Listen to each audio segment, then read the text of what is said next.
Army presents The Big Picture, an official report produced for the armed forces and the American people.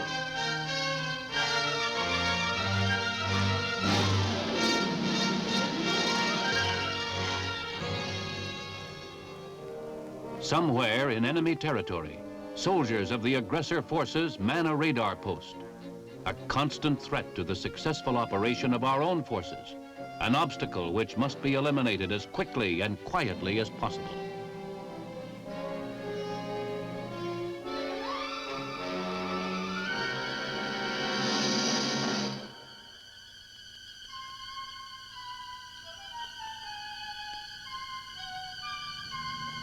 Out of nowhere, so close to the earth that it is almost part of it, below the range of the enemy radar, comes a task force with a deadly, serious mission.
Airborne soldiers on a simulated combat patrol.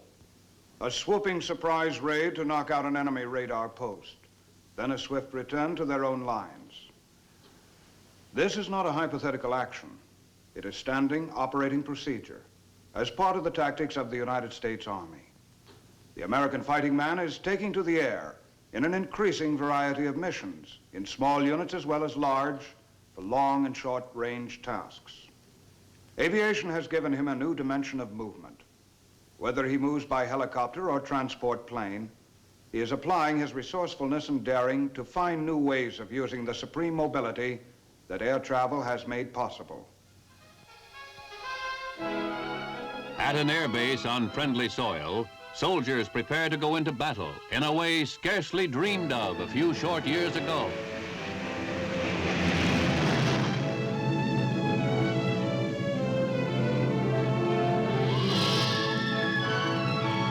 As soldiers in combat have always done, they move out to engage the enemy, but the sky itself is their line of departure. It was inevitable that the foot soldier would become airborne. Through the long history of warfare, speed and mobility have had a decisive effect on the battlefield. Mobility meant rapid concentration of firepower at critical points. And mobility meant greater survival power for the fighting man because rapid movement made a more difficult target.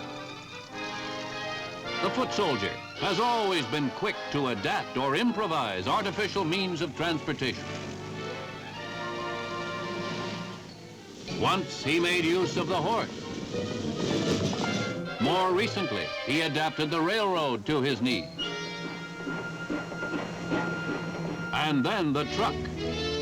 The advent of mechanized movement expanded mobility, not only for the foot soldier, but for his weapons as well. Both infantry weapons and supporting arms. But there was a limit to high-speed movement on the ground. Open country is rarely fast. And road travel has problems of its own.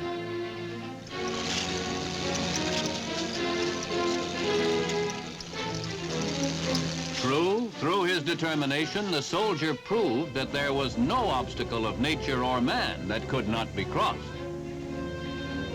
He demonstrated that there was no defense which could not be penetrated, no barrier which could not be scaled. But frequently, these accomplishments could be made only at a great loss of time and mobility.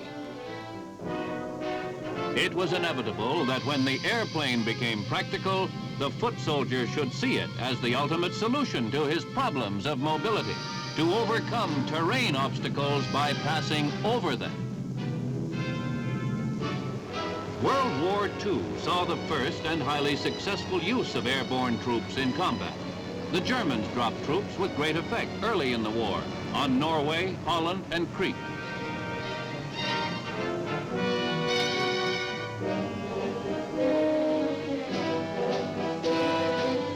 Later, Allied airborne troops spearheaded the invasion of Sicily.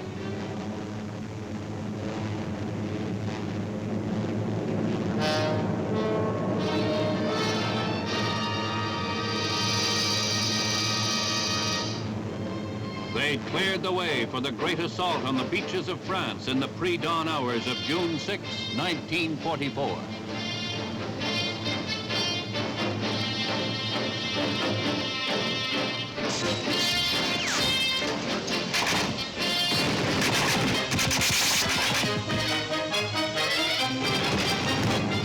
The Korean War saw a milestone in sending weapons and supplies by air.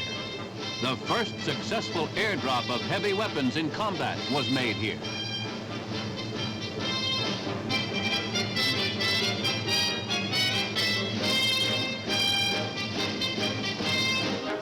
The airborne soldier was established, battle-proven, a commonplace in military thinking. In post-war maneuvers, advances were made in dropping heavier and heavier materiel. The airborne soldier became the supreme example of the classic Army principles of firepower and mobility.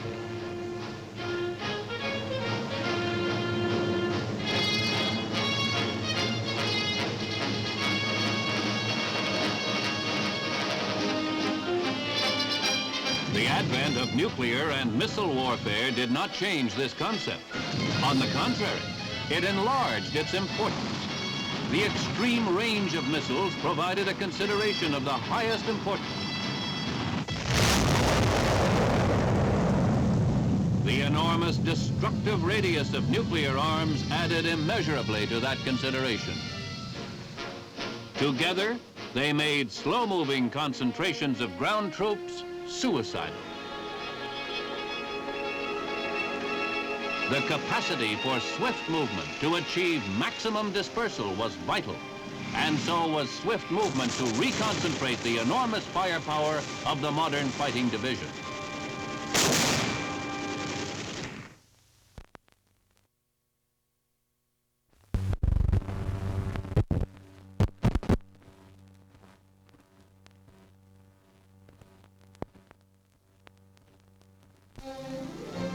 First step in meeting this need was to reorganize the division from its massed 3-regiment structure into 5 smaller, mobile, self-sustaining units called battle groups. A battle group, such as this one which has been massed on a parade ground for photographic purposes, is in effect a fighting machine capable of great independence on the battlefield. It can disperse into any number of smaller units over an area of considerable distance when circumstances demand dispersal.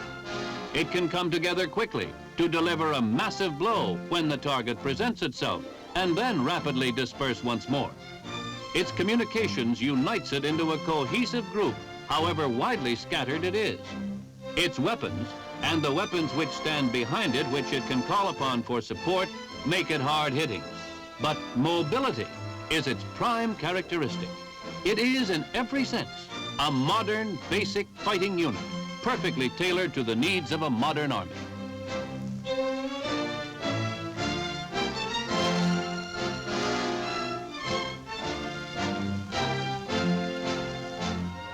It was only natural that the most highly mobile of all divisions, the Airborne, would be the first to be reorganized under the pentomic concept. The reliability of airborne movement led to bold new thinking in military science, both strategic and tactical. Ceaseless communist probing at soft spots in the free world, either through subversion or outright incitement to riot, had imposed on the free world's leader, the United States, the obligation of being prepared to lend military support swiftly to any free world nation calling for support against communist pressure or any other form of hostile aggression.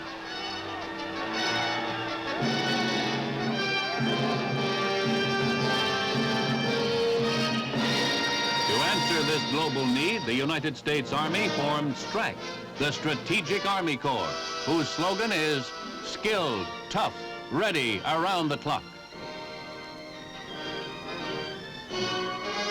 STRAC consists of several of the Army's crack fighting units in the United States. The 4th Infantry Division, the 82nd Airborne, the 101st Airborne, and the 1st Logistical Command. Readiness, on literally a moment's notice, is the distinguishing characteristic of STRAC units. Planes of the United States Air Force, with help from the Navy and the Military Air Transport Service, are prepared to fly our airborne soldiers anywhere in the world at any time. Exhaustive studies and practice have refined procedure to a split-second schedule. The first element of STRAC airborne troops can be in the air in 2 hours. Its leading company in only 15 minutes.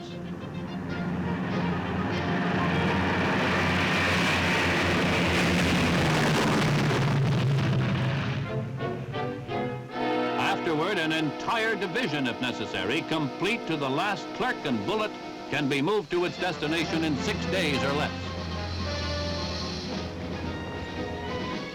Procedure follows battle-proved design. Giant transport planes can make long-range flights to drop important elements of an airborne division deep in enemy territory.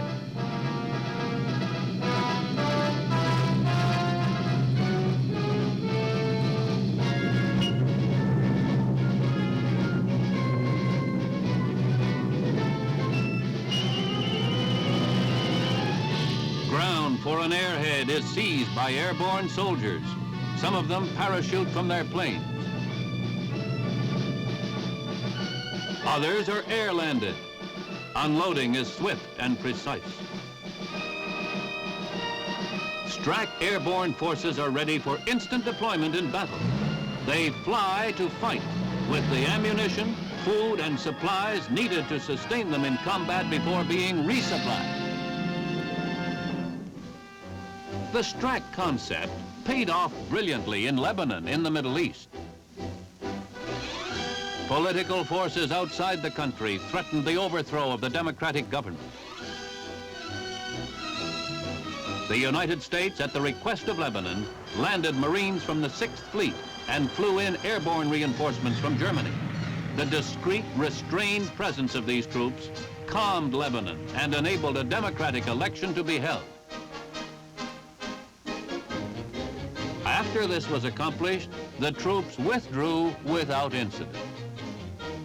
This bold, strategic use of the airborne soldier is being matched by innovations in tactics. The Army's own aviation organized for movement in and around the battlefield, helicopters and light planes, short-range aerial vehicles of great versatility.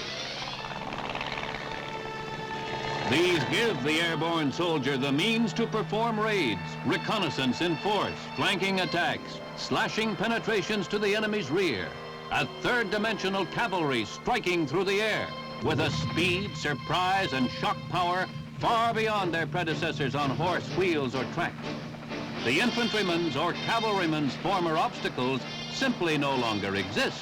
There is no need to penetrate woods, climb mountains, or traverse swamps. Helicopter rotors and light planes soar over them all. Low flying, they hug the ground in so-called contour flying so that they will remain unseen by enemy eyes.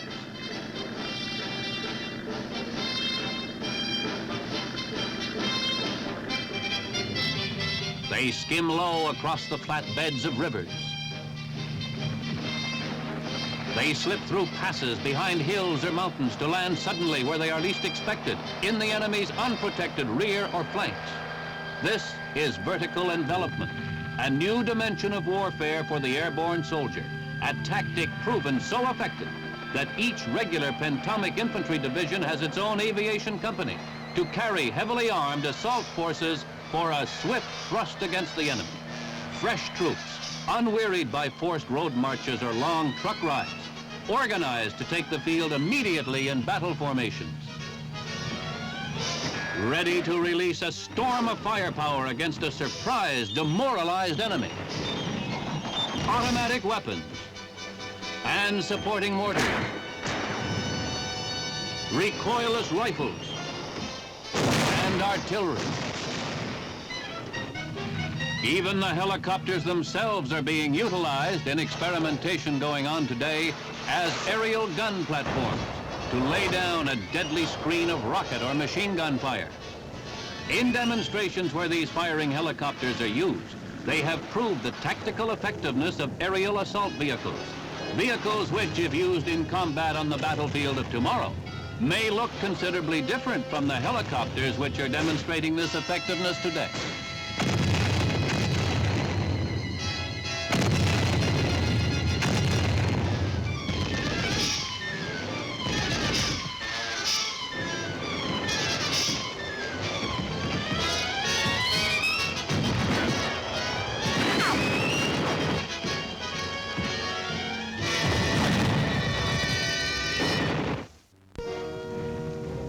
This new mobility for the airborne soldier means greater speed and effectiveness for small unit actions as well as large.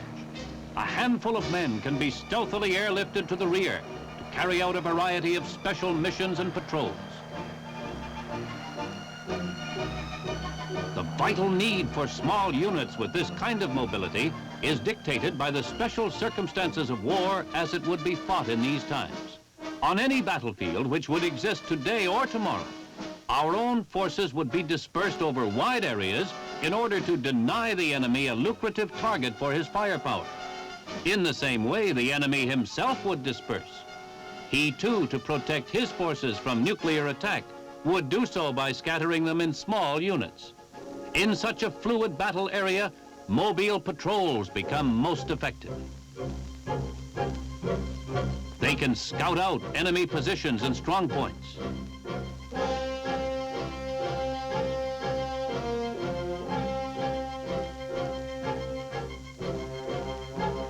They can harass and demoralize.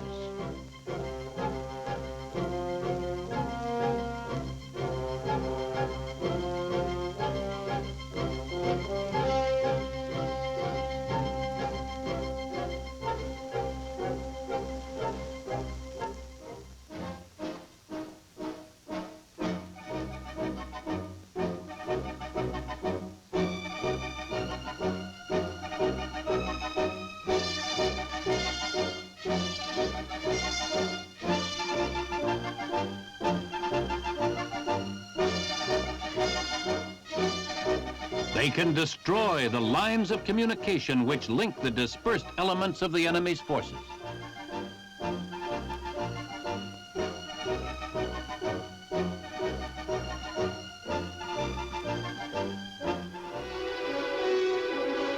Then, with the enemy cut off from his own group, they can attack.